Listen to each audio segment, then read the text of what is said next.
কিন্তু আমি বন্যার কথা বলছি।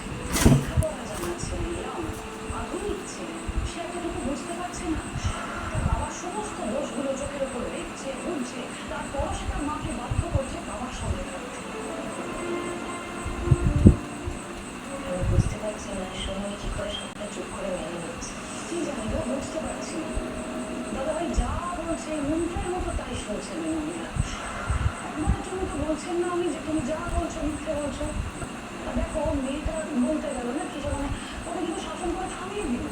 আমাদের মেয়েটার জন্য খারাপ লাগছে জানো, মেয়েটা তো সবে কৈশোর কাল পেরিয়েছে, আর এর মধ্যেও কি সমস্ত জটিলতার মধ্যে লুকিয়ে দিয়েছে। মেয়েটা কিন্তু এই মিথ্যেগুলোর সঙ্গে ধাতস্থ হতে পারছে না, তবু জোর করে ওকে দিয়ে মিথ্যেগুলো বলানো হচ্ছে।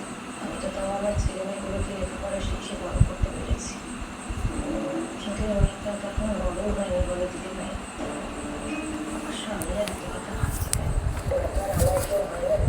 আমার দাদা ভাইয়ের সঙ্গেই তো আমি আমার সমস্ত পরিচয় সম্পর্ক অস্বীকার করেছি, কারণ তার সঙ্গে যারা জড়িয়ে আছে তাদের কথাই আমরা কেন ভাবতে চাই। সে নিয়ে সত্যিই আমার কোনো আগ্রহ নেই।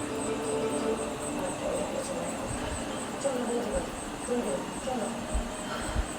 থাকো দিদি ভাই, আর ভালো লাগছে। প্রত্যেকবার সকালবেলা আমরা